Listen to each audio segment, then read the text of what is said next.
Late that evening, April 4th, 1968, Martin Luther King was staying at a black-owned motel called the Lorraine. They were getting ready to go to Reverend Billy Kyle's house for dinner. And Dr. King came out on the rail balcony. I took Ashley. There's not a balcony, a private balcony. It's a rail for the whole floor. Two-story black motel. And Dr. King looked over the balcony, looked down at a saxophonist named Ben Branch. And he said, Ben was standing there with Jesse Jackson, who was the youngest member of Dr. King's staff. He said, Ben, I want you to play my song tonight. And I want you to play it real pretty. And Jesse said as soon as he said it, he kind of stood back, getting ready to turn to go back in his room to get Abernathy, and a bullet came, one bullet, and killed Dr. King. Dr. King never heard Ben play that night. But ever since I was a little boy and I hear that song, I think about how a man gave his life for. Not for us to forget who we are. Not for us to sit high and look low at our people. But to stand up for justice. To stand up for freedom. He left us saying his last sermon the night before that shooting that he'd been to the mountaintop. And he's allowed me to go up to the mountain. And I've looked over and I've seen the promised land. I may not get there with you, but I want you to know tonight that we as a people will get to the promised land. And he said that I looked over and I've seen the promised land. Meaning that y'all are not climbing for nothing. There is a promised land. He said, I may not get there with you, but I want you to know that we as a people will get to the promised land. That's why I said at Kyrie's funeral, I'm a mountain climber.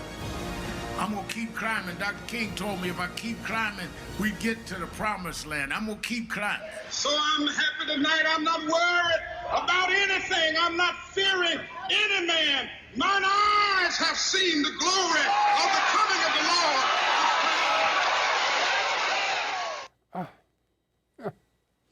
Lord. That gets to me every time. I used to watch that and start crying, man. I'm telling you. That was my hero. This is Black History Month, so I start out with my Christ-like figure. And us and Reverend Sharpton are disciples of Martin Luther King. That's how I see it on the Gilchrist experience. That's why we're here talking like this, because this is how I see the world. That's why I'm here. And my newest friend or disciple, Ronald McHenry, I called him the wrong name the other day, is on Zoom. And what do you think of that one, Ron? I think it was a great clip of Reverend Dr. Al Sharpton. We have Dr. King and their statements. I love how you blended it. And just thinking about where we are in this country, all that Dr. King had fought for in the 60s, and now seeing the Klan not in white robes, but the Klan in black robes undermine all of his work that has happened. And is it a good time? It's a good time to be alive. It's a good time to be on the front line for the fight of justice. We know that Dr. King's life and legacy meant so much to the American story, not just the black story. But what is American history without black history? As it was noted, Dr. King was assassinated in Memphis, Tennessee, April 4th, 1968, at the Lorraine Motel. And we know the shooter they say is James Earl Ray, who blew out the brains of our leader, our nonviolent leader. And when we look at the life of Dr. King and his fight for the civil rights movement, as he advocated for desegregation, for voting rights, for equal opportunities for all Americans, his leadership broke many boundaries. One of the biggest things that he did that we talk about and we're studying is the Montgomery Boy boycott, which was from 1955 to 1956, and also hit the March on Washington. And we thought that the days of boycotting we would have to put behind us, but we're in an era where they're repealing all of our rights. Right now, they're targeting DEI. So we're studying the movement of the bus boycotts and all of the boycotts because now the National Action Network is getting ready to boycott a particular company, as we did in the movement. Right now, we're doing boycotts where every Thursday in front of Bill Atkins' office, 787 11th Avenue, trying to continue to fight for justice, diversity, equity, inclusion, which is a form which comes out of the civil rights movement. And as we look at Dr. King during that time of where he gave his last speech, he was in Memphis, 1968. He was fighting for the sanitation workers that were on strike. He was asking for a better life. He had made a shift from civil rights to economic justice, and he was calling for the equal sort of opportunity for the sanitation right workers to have living wages. And we know that this country winds up turning on him because they wanted him to be for the Vietnam War that was happening in 1967, a year prior to that. And all of the political politicians, including President Lyndon B. Johnson, saw him as a target because Dr. King wasn't for the Vietnam War. He said, how can I be nonviolent here, but then be violent somewhere else? Mm-hmm. And we know that the J. Edgar Hoover was, who was over, or had this project of killing or taking out Black messiahs, was watching Dr. King's life. And what we get from that is understanding that we are in a fight today. And the fight that was fought in the 60s, unfortunately, we have that fight on our hands today. And so we could look at the life of Dr. King. We could pray to God and also seek the wisdom of our ancestors on how to overcome this giant that is this America that seems to go back on all the promises that it gave us. Well, it's one individual doing all this. That's Trump. He's out of whack, really. He's delusional. He's a thief, a robber baron. We know all this, so we have to stand back and keep our sanity, that we're being tried again or tested by God, really, to be able to love again, show love energy. I know that's hard to say, but that's our only out.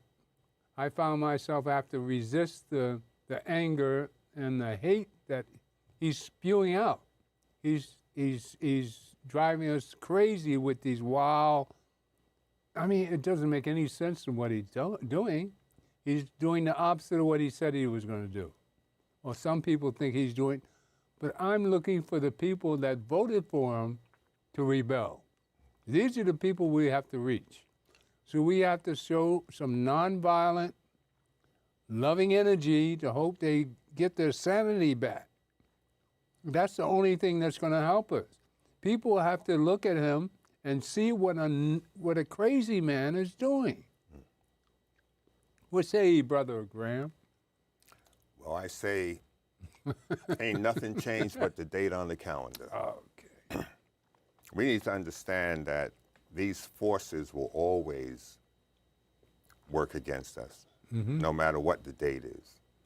You know, I remember 1970, matter of fact, go back, 1968. I was in Fort Dix when Martin was murdered. And I really had to ask myself, what the hell am I doing here in Fort Dix? 68. 1975, Easter weekend, I'm in Atlanta. I'm in Dillard's, downtown Atlanta, and I'm online waiting to pay for my items. A white woman walks up and walks right to the front of the line, puts her items on the counter, and totally disregards the people standing there. And I see the cashier turn to her. I said, if you ring up one item, I said, I'm gonna knock you out. I said, lady, you need to get on the back of the line. She said, excuse me? I said, yeah. Get on the back of the line, so you can get in front of any Negro but me. So you find somebody back there that you can step in. You're not stepping in front of me. And there were about 5 people in front of me. And she said, well, I never. I said, well, it's about time. You can tell by the way I talk, I'm not from Georgia. And she walked out the store. And I said to the people, I don't get this. Martin gave his life. He gave his life, and you're standing here letting white people walk in front of you in 1975, totally disregarding you? I was so irate. But later that day, I was at Ebenezer, and my wife and I were standing outside of Ebenezer, and out walked Daddy King and Mrs. King. And they spoke with us and invited us into church. And we went in, and we're sitting with his parents for about an hour talking. And we were their guests the following day for Easter Sunday service. But looking at Martin, Martin had some challenges that he had to face. He couldn't rely on mommy and daddy. Threatening phone calls coming to his house, threatening to kill his wife, his children, bomb his house, J. Edgar Hoover, and the shenanigans that the FBI was doing. But he did not back down from his mission. He didn't complain about what was happening to him. He went forward to do what had to be done. Well, you know, the difference between now and then is a completely turnaround, because we're up against a delusional, I don't know what to call it. But backed by a billionaire, right? Elon Musk, and, Yeah. right? and his cronies. And as we look at like Donald Trump's policies, right, these executive orders, well, how is with Donald Trump? Because Donald Trump would argue that he is in the right wing, that what they're doing is for the dream, and we know that that's not true, right? Not only is it against Martin Luther King's dream, but it's against the American dream, and we could see it in his immigration policy, right? What he's doing as far as massive deportations, this aggressive action, and with these executive orders has cost annually $88 billion put to the country to do these mass deportations. So what is $88 billion cutting annually to deport people aggressively? It's cutting medical debt relief. It's cutting school lunches. And so as a people, as you said, you know, when do we rise up, those that voted for him? Because he's cutting your children's school lunch. That's who we need to reach. Medical debt relief to deport for this massive deportation. When they talked about deportation, they didn't talk about cutting your medical relief to do it. They didn't talk about cutting your child's school lunch to do it. Then they're talking about ending the birthright citizenship. I don't know, Graham, if you heard about that. Yeah. Of where another crazy executive order of where they're basically saying children that are born here from unauthorized immigrants or those that have temporary visas are no longer can no longer have citizenship here.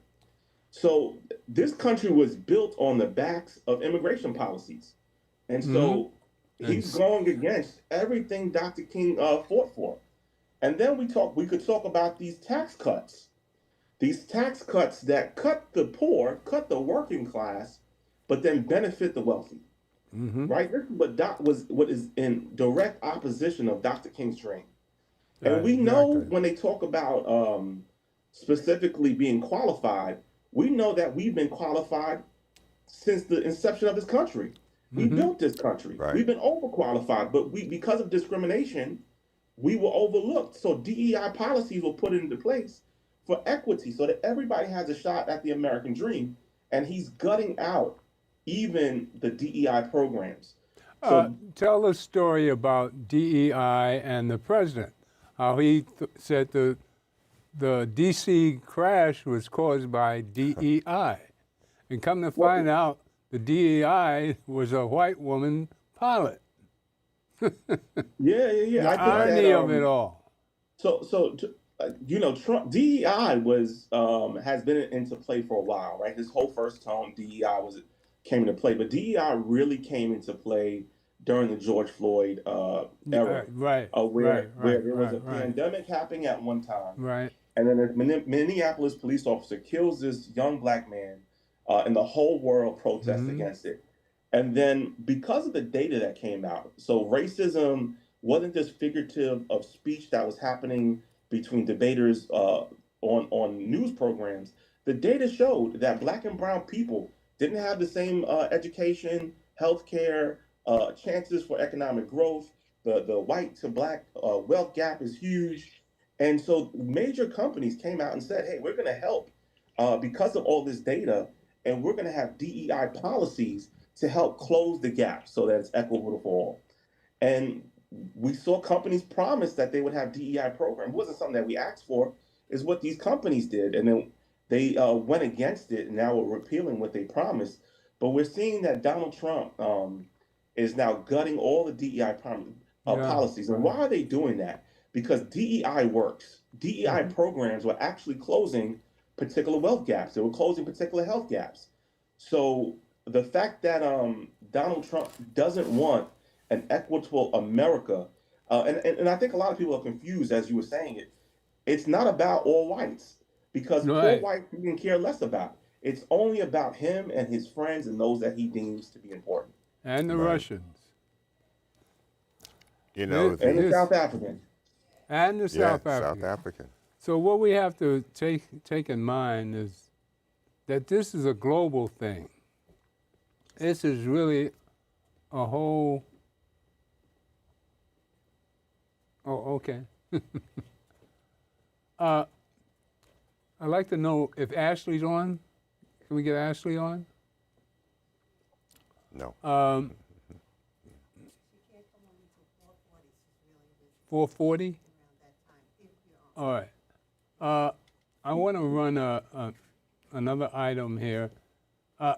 This is a item that I want to run. Heal the land. Ashley can't come on until later, but this is inspirational. I think it's an uplift, what I get from National Action Network. Because I think for Black people, all people, this is the cornerstone of Martin's whole ideals. I call us disciples of Martin. And like we always had that anger, telling people injustice has always been a fueling. You set your charge. You're always charged up for the next injustice, and of course you want to reach out. Martin was capable of sitting back and taking a more non-violent. I mean, I was in the Corps, you and a policeman, but we can't. A lot of us can't hold it back. And at a time like this is when we have to. Well, I know I have to hold mine back because it's destroying me. I mean, the kind of person I've developed into being a decent person. But see, all this injustice just flies by the wayside. It's just, and that's exactly what he's preaching. He wants us to hate him. He wants us to attack. He wants us to be nonviolent. I mean, violent, really, because of all the stuff he throws at us. Each day is a different challenge. You know, this issue with the Latinos, Trump is not doing anything original. That's another thing. Nothing with him is original. Talking about Eisenhower? Because Eisenhower did it in 1953. But Eisenhower was a completely different individual. Completely different individual. And a different time. He was not, Eisenhower was not for equal rights either, you know. But the fact look at all is the that equal rights he did he was forced in some ways to do it. And it was a different, So how do we force Trump to do the right different thing? time. You see, you don't have a government functioning now. Everybody's walking away from their posts. They're abandoning their posts, whether it's in the Department of Justice, health, education. Now they're talking about parental rights for school. They want to defund public education. Yeah. They want people to have choice. That takes you back to segregation. How do we stop it? Where people can say, my kid's not going to public school, I'm going to put him in a private school with the church or whatever, and they have all-white churches throughout the South. And this has become an issue already. Before Trump, it has become an issue. This matter called choice. over and against, and charter schools over and against public schools. But anything that we've taken a front to and able to challenge has never been as vast and as complicated as this one is. This is in your face. And it's coming from 100 different angles at the same time. In your face with a man full of money. I mean, I mean, that makes sense. The guy from the South man's got Africa. out $400 billion. How many people on the planet? Mm-hmm. I mean, I shouldn't preach violence. I have to show a loving energy. All right, so we're going to love him to death? But I mean, that's my take on it. That's what he brings out in me. And I have to rearrange that because we're loving people and we have to come rational to the people that voted for Trump and get them out of there. Well, I think they're realizing they're getting hurt themselves now. Well, we have to bring it to their attention. Right? And they're the ones you're seeing in the rallies out there. Those are not just Democratic people. Okay. Those are white people who are catching hell from this man's psycho South African ruler. They're catching hell. There are counties throughout West Virginia and Tennessee. They don't even have one hospital in their county. They don't have health coverage. They never had health coverage until Obama came along. We have to help the people that voted for Trump. And they're seeing how he's impacting them in a negative light. And those are the ones that are really going to flip the script. Yeah. But in the meantime, we don't have, and we need to understand, we don't have civil rights in this country because your Justice Department is on furlough. All right? All of the key people in the Justice Department are walking away from their posts. So if anything occurs anywhere in the country, you're not going to have someone to pick up the cause. No. You're not going to have someone to champion for the victim or the victim's family. Wow. And that is a critical issue at this date and this time. All right, just run the video, Heal the Land, for me. Sharpton speaking, doing Thanksgiving.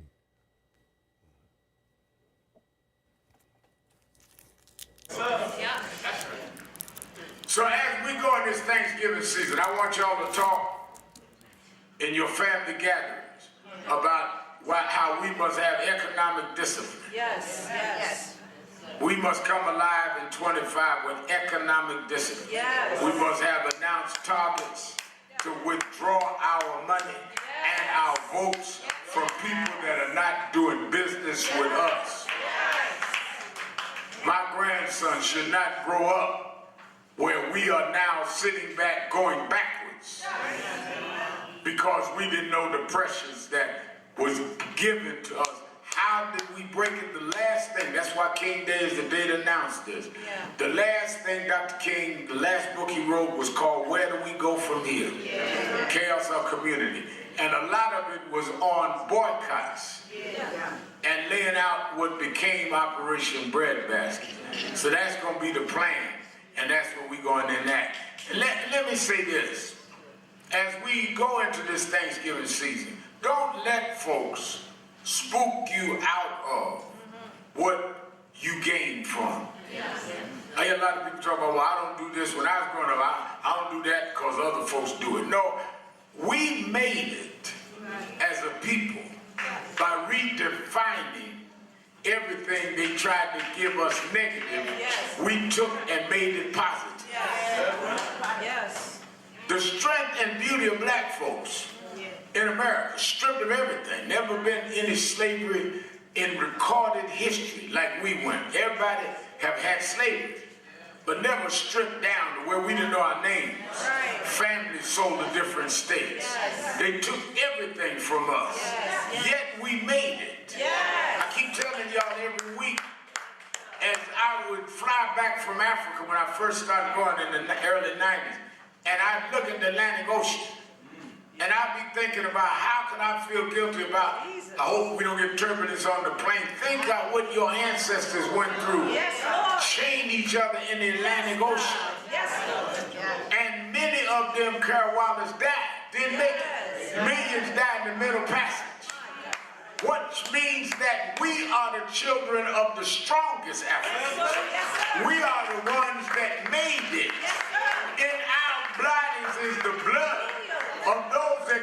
torrential rains and took the storm and kept on coming anyhow. We not gonna punk out now.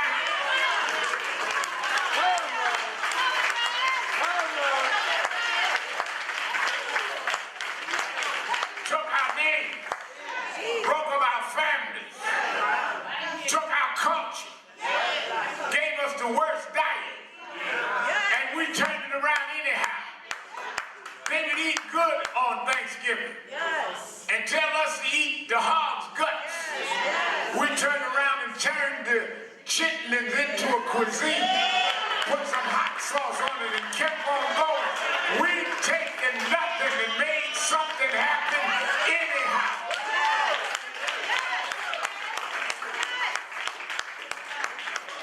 That's why I don't care what happens. We're going to give thanks on Thursday. Yeah, Trump won, but I'm going to thank God anyhow.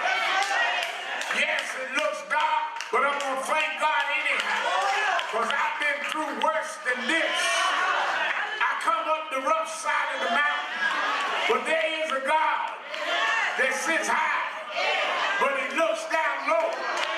And I made it through 4 years of Trump before. I'll make it through these 4 years if my people who are called by my name would humble themselves and pray and turn from the wicked way. Then they will hear from heaven. I will heal the land. I will heal the land. I will heal the land.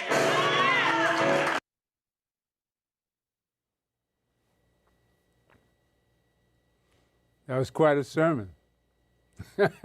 That's Saturday Church, National Action Network, 145th Street and Malcolm X Boulevard, 106 West 145th, every Saturday at 9. Better get there early because it gets crowded. Reverend McHenry, are you still there? I am still present. I'm How'd over here you running like around, that? trying to hold myself together. How about that one? Is that inspiration or what? Definitely, I was sitting right behind him, so I remember the speech very well. And as you know, I run the House of Justice, so I helped to coordinate the event, the Thanksgiving event, which every year we feed the neighborhood for both Christmas and Thanksgiving. So if you're in the area, please come out and join us. It is, National Action Network. We're not just in the suites, we're not just in the White House, but we're also on the streets. And we have been hitting the ground running. We have not just been fighting again on Capitol Hill, but we've been fighting in the streets. And so just the understanding of where we came from, we've been through harder times, and this is energizing. As tough as times are, as we see the rollbacks through these executive orders, and I'm sure as we all sit home and cringe, especially children of the movement, we can look back to what we've come through. We beat slavery. As we understand that as our ancestors came here, understanding that it was dark days ahead of them, they knew that God even had a purpose in the darkness of the night. That's it. And that for some reason or somehow, in hundreds of years of oppression, that God will have his glory and that his people will be free. And we saw that freedom. So we could talk about the book of Exodus, but we had our own Exodus here in America. We had our own freedom fighters right here. We don't have to really look to miracles and read about them. We've seen them in our own history. That's it. Even in the face of perverted Christianity that gave us a slave Bible, where we had these white, what do they call them today, Graham? These evangelical preachers, these white Christian nationalists. Right. We've seen this before, where these white preachers would tell enslaved people, you were meant to be slaves. God had ordained for you to be slaves, and this is where brainwashing.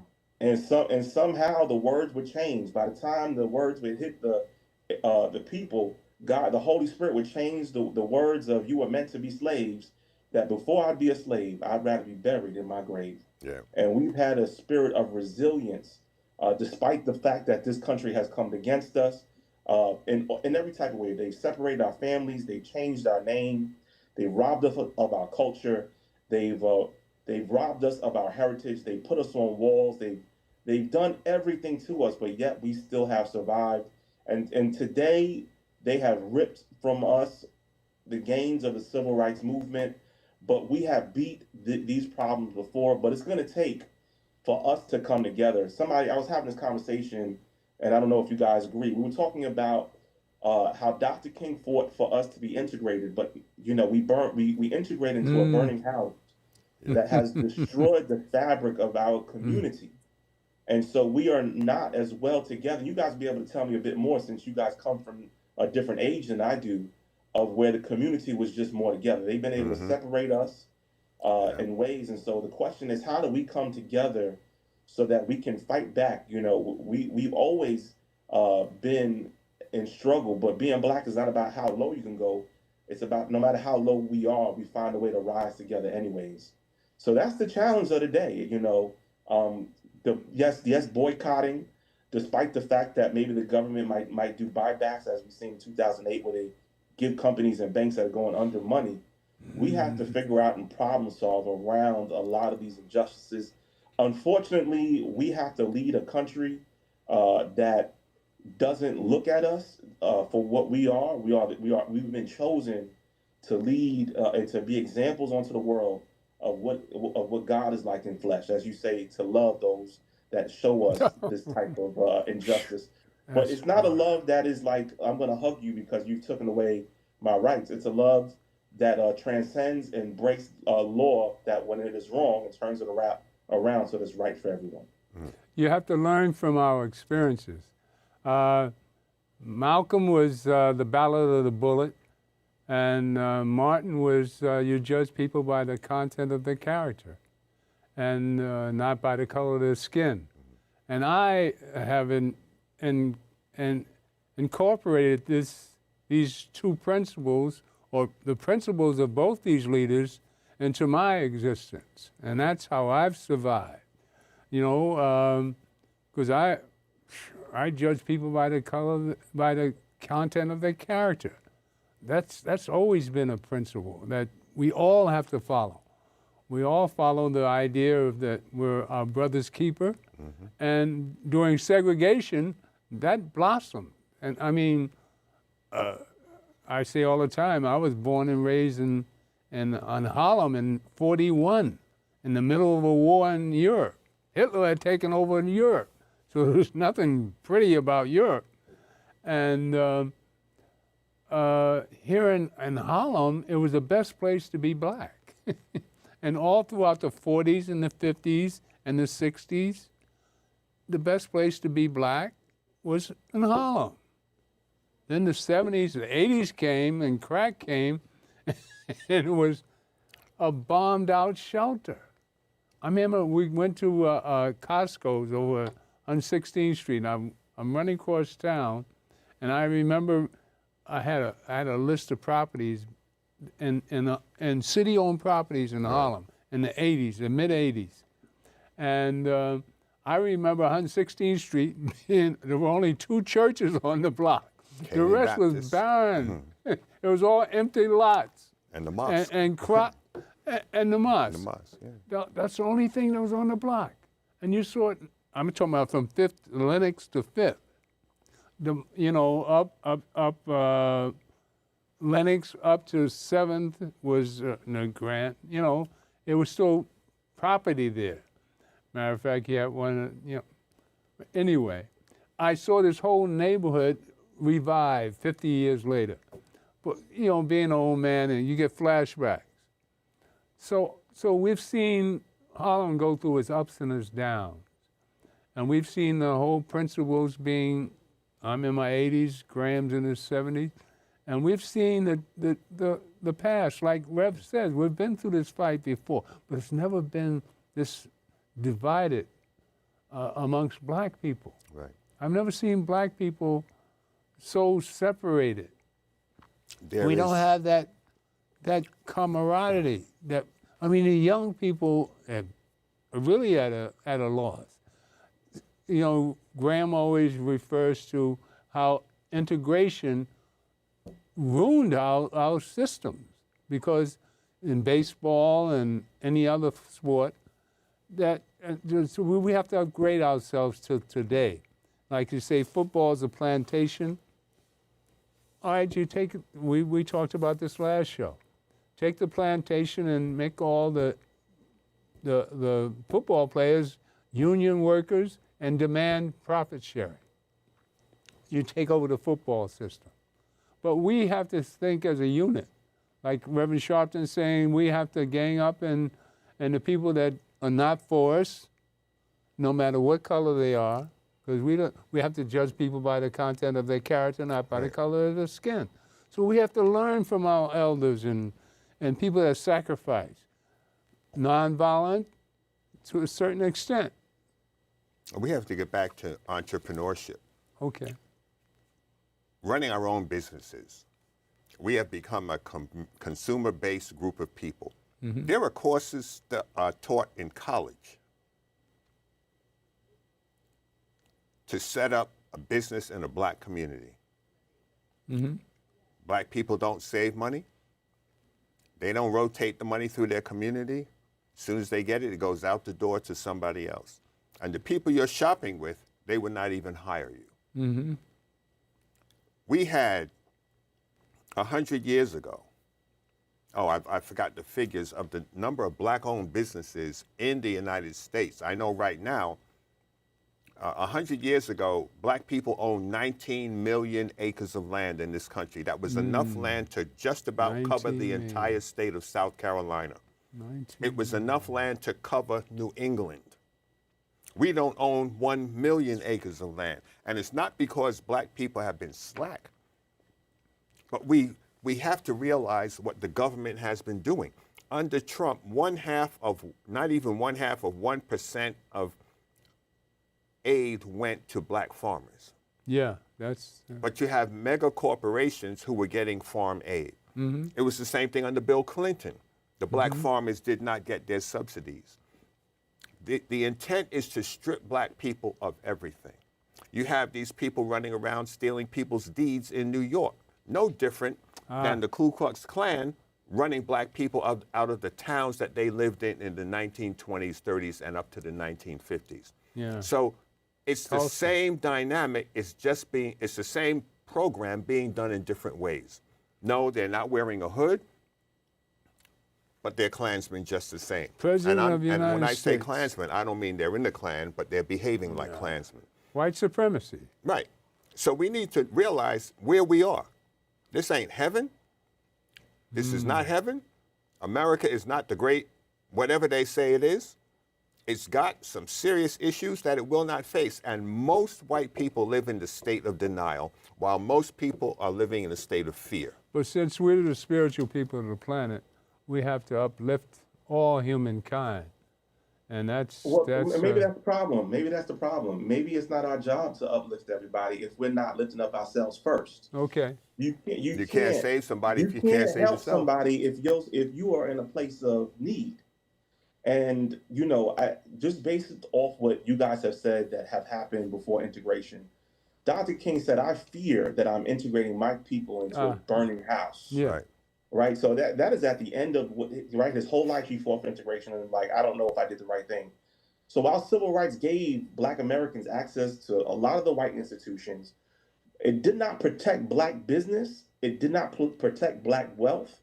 It did not give us black political power in the ways that we thought it would. So the solution today, as Graham outlined, is not, I guess, segregation. We're not asking for segregation, but we must become more economic independent, educational. We need to build our own schools, and we need to take up more offices. The reality of it is, well, what did integration do to us? And a lot of it was already outlined. It made us buy into white business.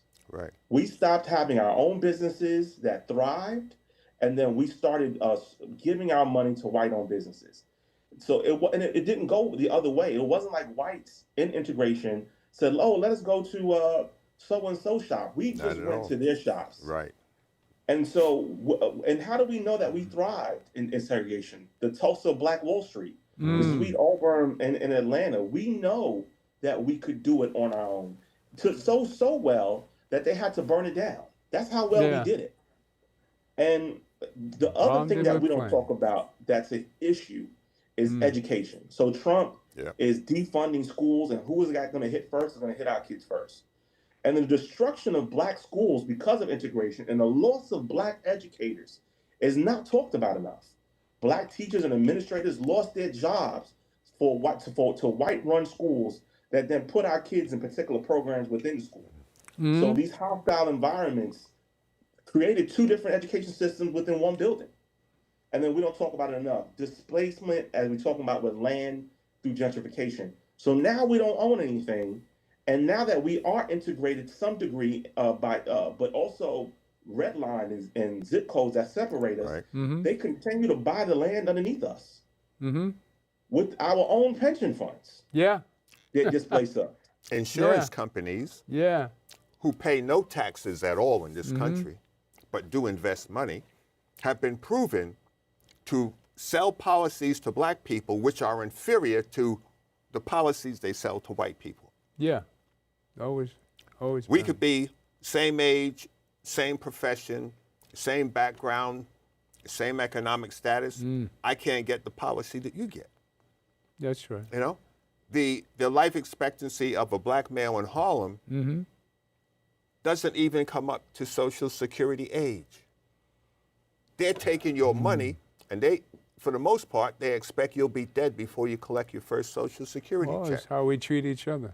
And in that, we also need to understand what services are given and not given. But back to the integration factor, that was economics. That was white economics. It wasn't about the humanitarian opening arms of white people. They realized that there was money out there and they could get it. Peg Leg Bates, you remember Peg Leg Bates? He had the only resort in the Catskill Mountains for black people. Integration came and the black people stopped going to Peg Leg Bates. He provided a service to our people, and they stopped coming to him to go to Club Neverly and Brown's where they couldn't get in before. We need to understand that we need to have our own. We have done it before. We need to go back and do it again. Yes, as Ron said, they were not coming to black establishments. Our people ran to their establishments and supported their programming. Well, with immigration the way it is, and we have to be diverse, equity, and inclusion. We But have not to at your abide- expense. Not segregation. We can't go back to that. We have to So treat. we got to go back to, I want to say, as you always say, we got to take a little bit of Martin and we got to take a little bit of Malcolm. Yeah. So Malcolm believed in give us our own piece of land. That's right. Right? And then Martin believes we got to work through the system. They both, right? Both of those ideologies clashed. And I'm saying we got to do both ends. We got to buy back land in our communities. We got to do community land trusts. This prevents displacement by collectively owning land in affordable housing. We need to take control of our neighborhoods, but then we also need to fight within the system to make sure we have a place in the system. We need to do both ends. Just to go through some of the points that Mr. Graham was outlining, we got to buy black, we got to invest in black banks, we got to start businesses, we got to do cooperative economics, we got to establish in the community owned businesses. We have to teach financial literacy.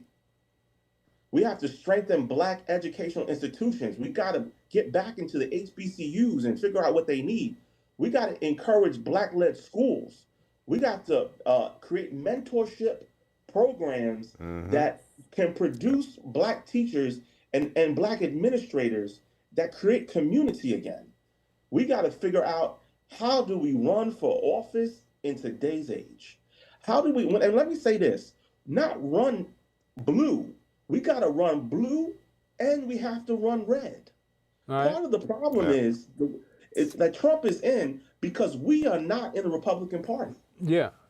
Oh, we have And to. so we need a voice also in the Republican Party as we have in the Blue Party. This is the fault of the politicians, that we don't have a choice. We could have picked the better of two evils in the Republican Party and not deal with the mess we're dealing with today. But because we've abstained from one party and put all our cards in the other, both have let us down.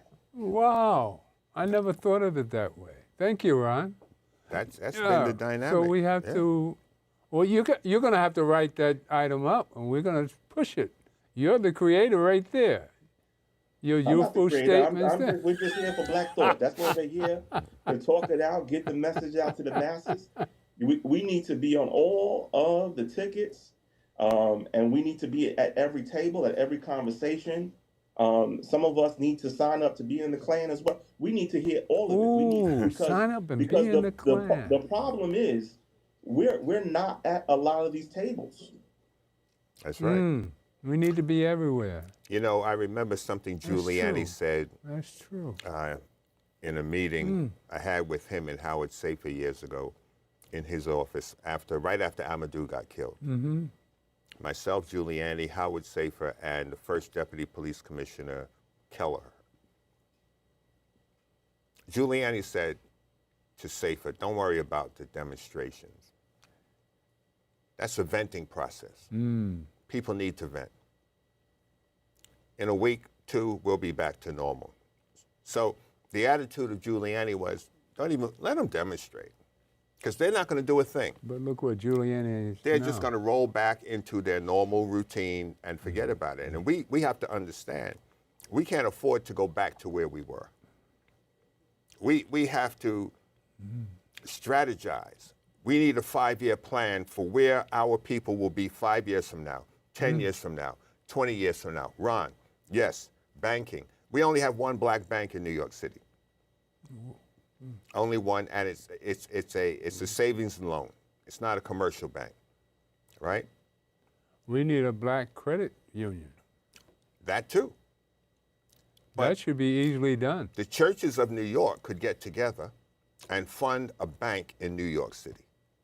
Forget about the preachers; they're not involved. They're not doing finance. Forget about them. But all the churches in New York could collectively come together. And I remember, if you could get that. Well, it could be done. Yeah. It could be done, because Monday would be payday if they opened a bank.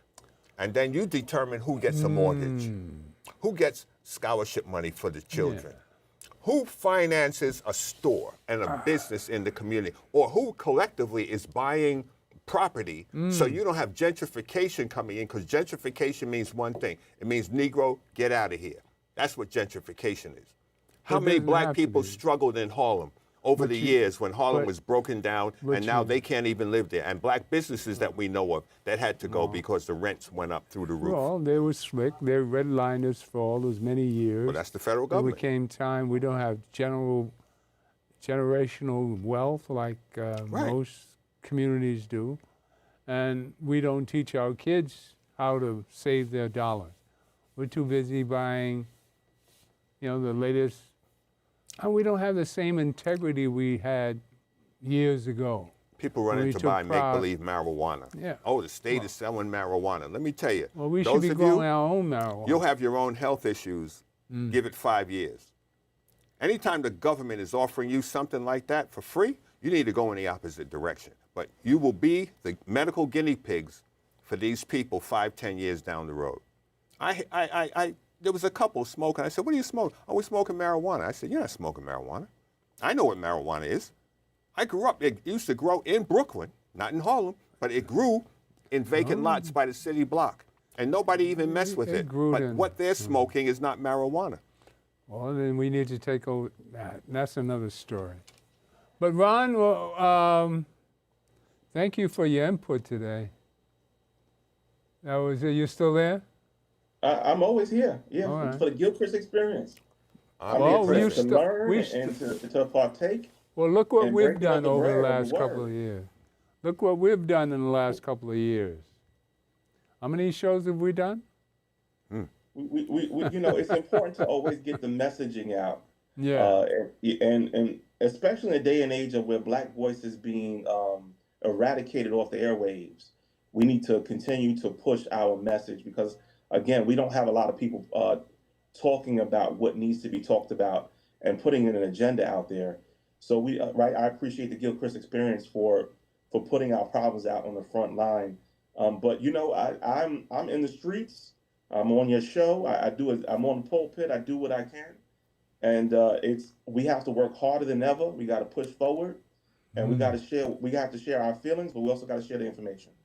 Well, I'm going to run a little Malcolm. Run 1A for me. I just want to give people a little experience of how I used to open up the Gilchrist experience when we were at 59th Street. Who taught you how to hate yourself? Yeah.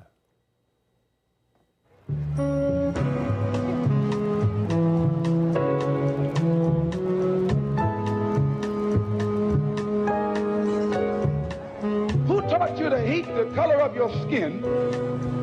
Who taught you to hate the texture of your hair? Who taught you to hate the shape of your nose and the shape of your lips? Who taught you to hate yourself from the top of your head to the soles of your feet? Who taught you to hate your own kind? Who taught you to hate the race that you belong to? So much so that you don't want to be around each other. No, before you come asking Mr. Muhammad, does he teach hate? You should ask yourself, who taught you to hate being what God gave you? Most of us blacks, or Negroes as he called us, really thought we were free without being aware that in our subconscious, all those chains we thought had been struck off were still there. And there were many ways where what really motivated us was our desire to be loved by the white man. Malcolm meant to lance that sense of inferiority. He knew it would be painful. He knew that people could kill you because of it, but he dared to take that risk.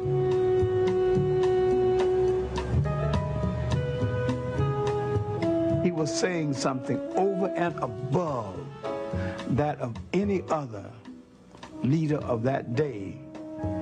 While the other leaders were begging for entry into the house of their oppressor, he was telling you to build your own house. Dr. John Henry Clark was that last. Now, we have to get more into Black history with John Henry Clark. I'm going to have one next week, Sybil Clark. I did a show with her years ago. And we have to study John Henry Clark. He's an item that we should know more about, and we're going to present more of him. You know?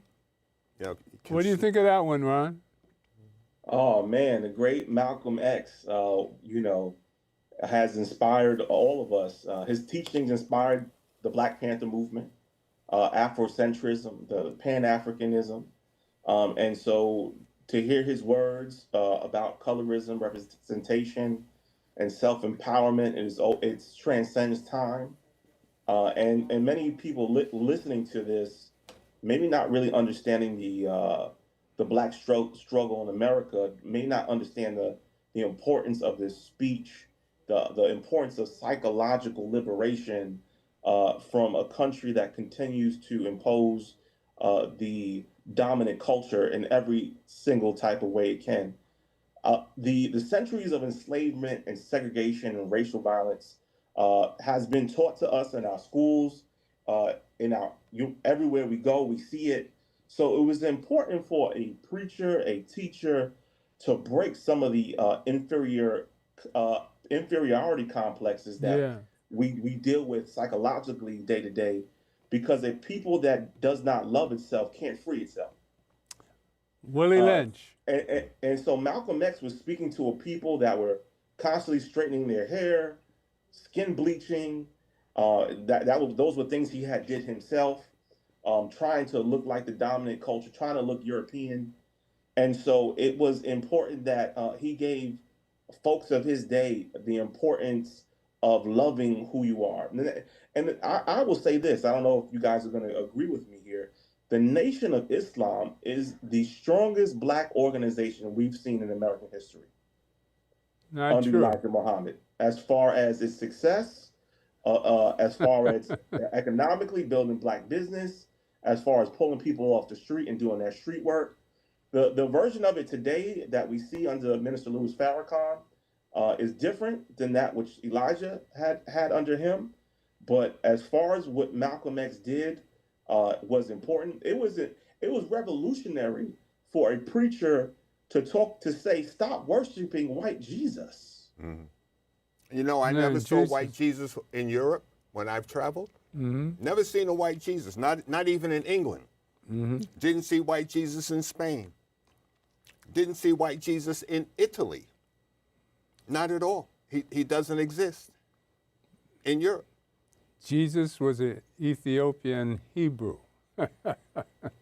This is proven. But what I said about Martin and Malcolm, we have to show the clashes that they went through in the early 60s. And if the two of them, they came out the same way at the end. I should run the roll-in of Malcolm a month before his death when he spoke in England. Maybe next yes. week we'll Yeah. run that.